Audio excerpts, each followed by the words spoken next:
We are continuing with our Mishnah of three things that were said by Rabbi Eliezer, who was the first of the five students of Rabbi Yochanan ben Zakkai. Remember, each of them said three different things. So the first one that he had spoken about was that we should give respect to our friends the way we would want it, and we should treat others essentially the way we want to be, and also not to become easily angered. And those go hand in hand, according to most understandings. If we are going to be more calm and not getting upset, then we are going to be able to treat other people properly. If we get upset, we are not going to treat people with respect. Right? That was the first one. The second one, it's a one-liner, and it says as follows: Vishuv, and you shall repent, Yom Echad, one day, lifnei misascha, before your death. A person should repent one day before their death. Okay, sounds pretty interesting. Obvious question.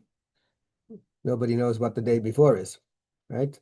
So there's a Rabbi Eliezer, who's the one who said this, was actually the Gemara in Masechet Shabbos also quotes him, and it says that he said this statement, and his students asked him, "Well, how do you know? How do you know when you're going to die?" He said, "Repent one day before you die."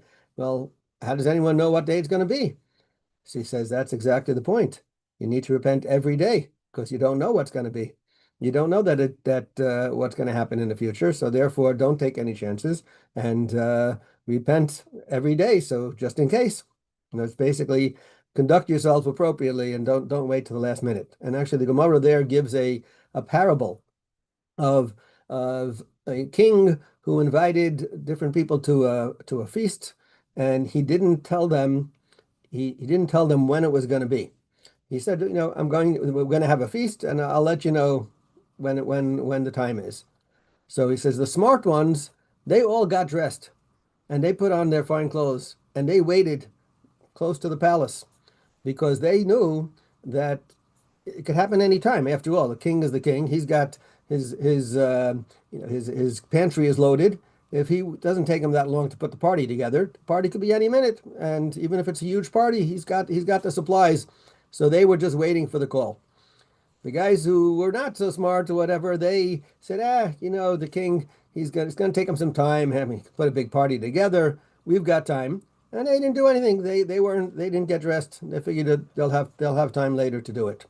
And the king then sends out the invitations, and the people who were ready and they're coming in, they're all dressed in their finery and appropriate. The other guys, they were caught, they weren't ready, but they had to come anyway, and they come and they're not dressed properly. And basically, the king says, okay, those who are, appropriate, you guys can sit down and eat. And those guys, if you're not dressed properly, no, you can't come in without your shirt and your shoes, right? So basically, if you're not dressed properly, you can't come to the party. And they lost out. And so that's the idea, is that if you're not, we have to be prepared all the time. We don't know what it is, and therefore, those who are smart, we prepare now in this world, because we don't know when the call is going to come at any time. And that's an important concept for us to follow. Um, there's Rabbi Twersky actually takes it on a not just limited to a Torah aspect, but just in general in life. A person shouldn't wait until it's too late to realize what's important, right? A lot of times we're busy. Everyone's very busy, and what ends up happening is that there are many, many things that are important in life, such as family and etc.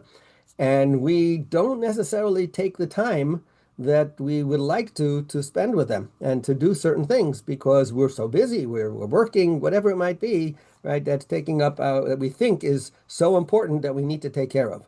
And he says, person, many times what happens is you say, look, oh, when I retire or when I have time, 20 years from now or whatever it is, then I'll do all those things. And then you never know. First of all, you may not be around. And second of all, you don't know what condition you're going to be in those times. And third of all, it's possible it may never happen because you may not be in a financial position to be able to do it at that point. And you're going to say it's the same thing. So basically he's saying, don't wait until it's too late to do the things that are important and spend the time with things that are important and people that are important. And that's also an important idea.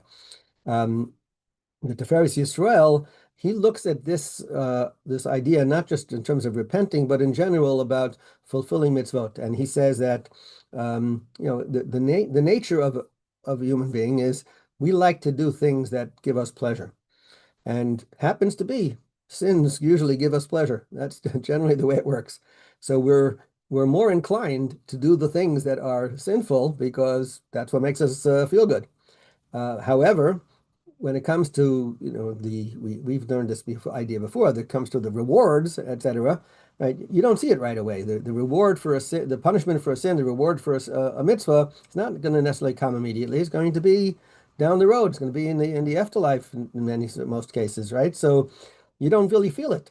So therefore, you have to work on yourself in order to make sure that we're paying attention to the here and now, and saying we're not going to push off, and we're not going to say, oh, that's I don't see the reward later. No, you have to think about it now. And he quotes the Gemara that says, a ripe cucumber now is better than a gourd that has yet to ripen, which is the same thing as saying maybe a bird in the hand is worth two in the bush, or other similar sayings, which is, deal with what's in front of you now, and don't look to what's going to be in the future. You have to act today as this is the moment. Don't push it off till another day, because you don't know what's going to be in the days that come.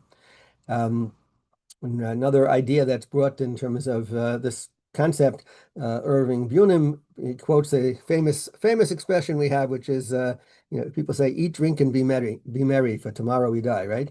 So he said that's a negative mentality. He says, how do we avoid that?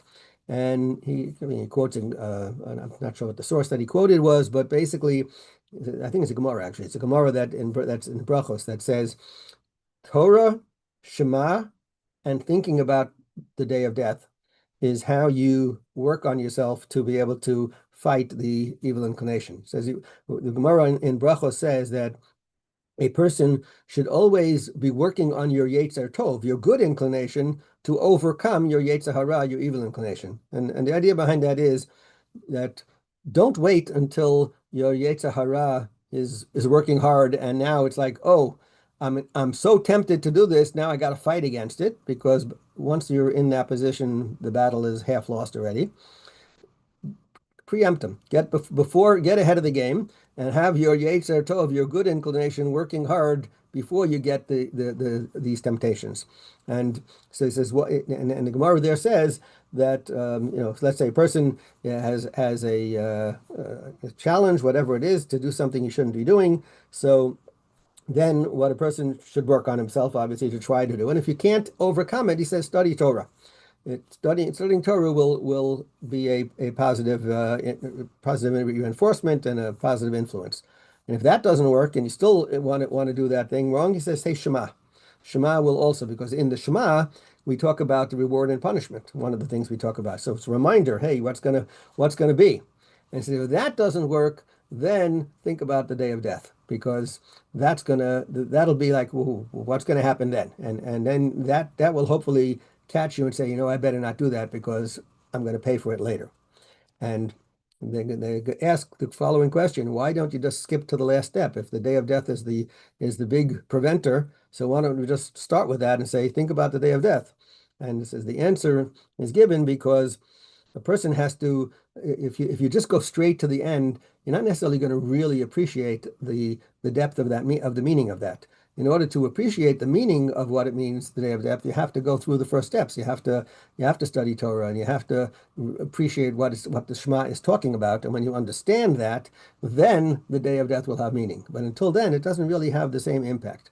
And therefore, we use these ways of getting ourselves. The concept is, you know what?